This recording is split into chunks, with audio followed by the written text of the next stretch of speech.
The last thing that I want to do anytime, and especially in the wintertime, is to give up my hot showers in order to improve my dryness and eczema. So that's why I am not telling you to do that, and I'm also going to be sharing with you some amazing tips to help fix dryness and prevent eczema from flaring up, especially as we head into the winter months here. Hi, my name is Dr. Sarah and I am a naturopathic doctor specializing in dermatology. The first theme of this video is going to be making the most of moisture and how to keep that moisture in your skin to prevent dryness. So my first tip is to properly moisturize. In the winter and the colder months, it's really important to moisturize your skin properly because when you're not moisturizing, this causes dryness, and in eczema, when you have more dryness, this contributes to more itchiness, and then you start the itch-scratch cycle, which just continues to make your eczema worse. So one way to prevent this is to properly moisturize.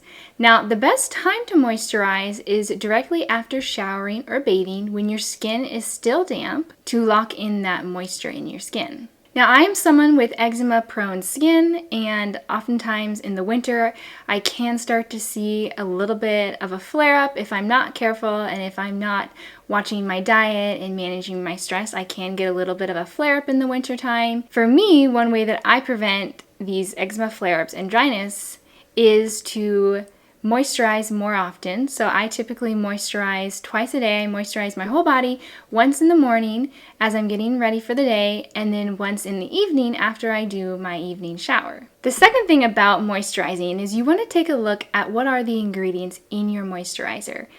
I like to make sure that my moisturizer has humectants and occlusive. So humectants are substances that bind and draw water into your skin. So these are going to be ingredients like glycerin, aloe vera, hyaluronic acid, and alpha hydroxy acids. Occlusives create a protective barrier that locks in hydration and prevents water loss in the skin. So these are going to be ingredients like beeswax and shea butter, different types of oils as well. And then some of the less natural forms of this are going to be mineral oil and petrolatum.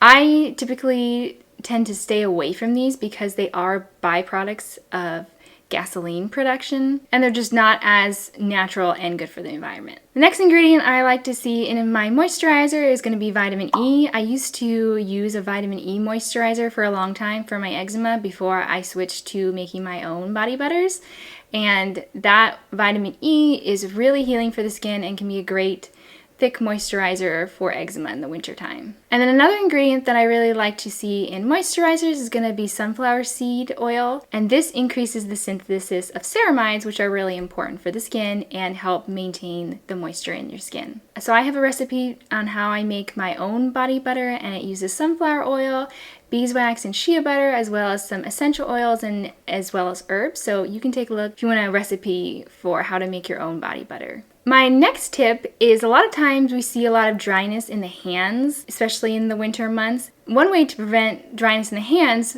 in addition to moisturizing your hands, is to wear gloves. In the wintertime, I like to wear gloves when I'm washing dishes, especially because a lot of dish soaps contain harsh chemicals because they're trying to break up that fat. They can contain sulfates and other products that are going to be drying out for your skin. So I wear some protective rubber gloves when I wash dishes or when I'm doing cleaning.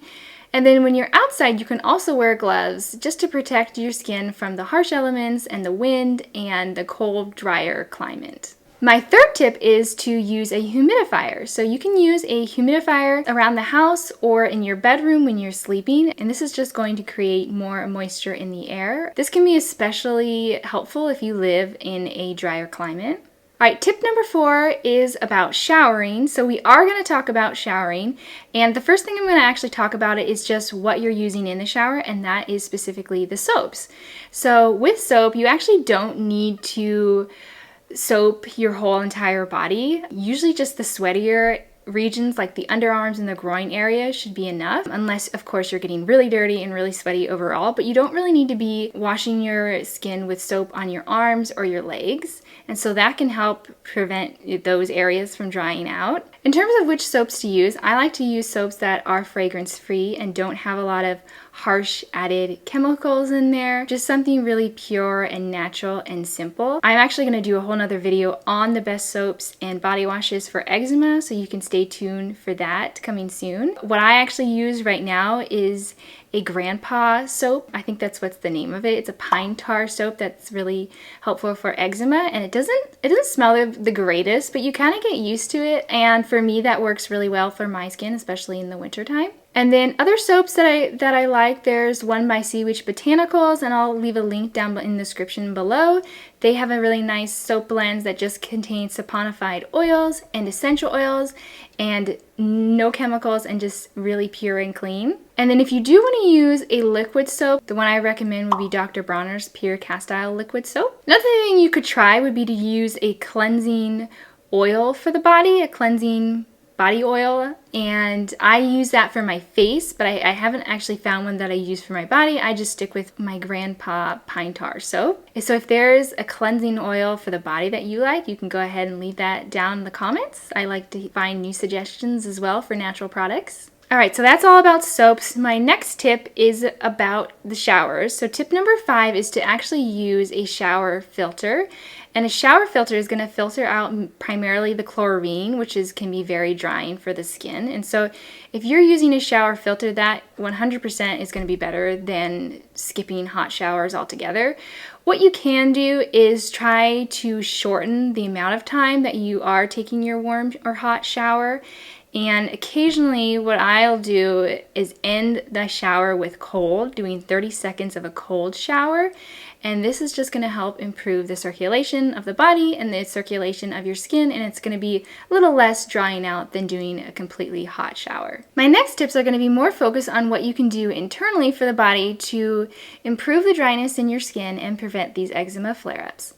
So number 1 is going to be increasing your food sources of omega-3 fatty acids. Omega-3 fatty acids are very anti-inflammatory, and they also provide a nice source of fat for the body, and it's going to be really lubricating to the skin. Food sources of these are going to be fish like salmon, and then as well as some nuts and seeds also have some omega-3 fatty acids. Alternatively, you can also supplement with an omega-3 supplement. My next tip is about getting enough vitamin D. So in the wintertime, there's going to be less sun and the UV rays are not as high, so you're not able to get as much vitamin D from the sun. And a lot of people are deficient in vitamin D, and a lot of patients with eczema are also deficient in vitamin D. I would definitely recommend anytime that it is sunny during the winter time to get outside, get the sun on your skin, and try to get as much of that as you can. And if you are wanting to supplement with a vitamin D supplement, I just recommend doing some blood work and getting your vitamin D levels checked with your doctor, primary care physician, because if you are supplementing too much with vitamin D, that can have some harmful effects on the body with your calcium levels and calcification in the bone. So you do want to be careful with that. And then my last tip number 8, is about water. You want to make sure that you're drinking enough water. If you're not drinking enough water, your skin is going to be more dehydrated, and that's going to lead to more dryness in the skin. And especially a lot of times in the winter time, I feel like we kind of forget about drinking water. We're not perhaps as thirsty because it's not as hot outside, but it's really important to maintain appropriate amount of water for your body. You want to be drinking half of your body weight in ounces for the appropriate amount of water, and more if you're physically active. So those are my 8 tips. Let me know in the comments down below if you've tried any of these tips or if you have any new ones that you'd like to share. I will be posting a video on the best soaps and do analysis of bar soaps compared to liquid soaps in my next video.